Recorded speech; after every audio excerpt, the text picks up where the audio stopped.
વાગરા તાલુકામાં બેફામ બનેલા ખનીજ ચોરો પર મામલતદાર મીનાબેન પટેલે જાણે સર્જિકલ સ્ટ્રાઇક કરી હોય તેમ એક જ દિવસમાં કુલ 4 હાઇવા ડમ્પરો ઝડપી પાડીને ભૂમાફિયાઓના કાળા કારોબારનો પર્દાફાશ કર્યો છે।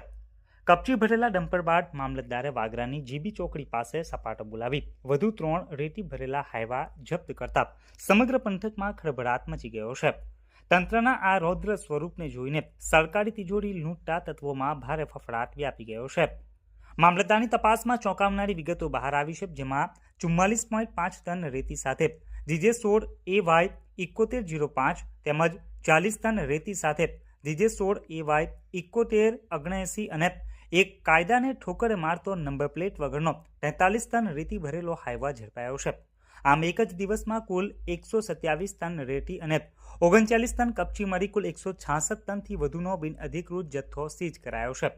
કાયદાનું સરેઆમ ઉલ્લંઘન કરતા આ વાહનોને વાગરા પોલીસના હવાલે કરી તંત્રએ સાબિત કર્યું છે કે વાગરાની ધરા ઉપર હવે ખનીજ ચોરોની કોઈ પણ સેટિંગ ચાલશે નહીં।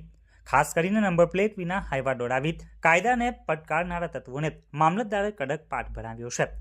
એક સાથે 4 ડમ્પર ઉપર તવાઈ બોલાવી મામલતદાર મીનાબેન પટેલે સ્પષ્ટ સંકેત આપ્યો છે કે ખનીજ ચોરીનું નેટવર્ક ગમે તેટલું મજબૂત હોય તંત્રની બાજ નજરથી બચવું અશક્ય છે। અગાઉ ઝડપાયેલા 3 ડમ્પરો હજુ મુક્ત થયા નથી, ત્યાં વધુ 4 ડમ્પરો સીઝ થતા ખનીજ માફિયાઓની કમર તૂટી ગઈ છે અને સમગ્ર પંથકમાં મામલતદારની આ કડક કામગીરીની પ્રશંસાઓ પણ થઈ રહી છે।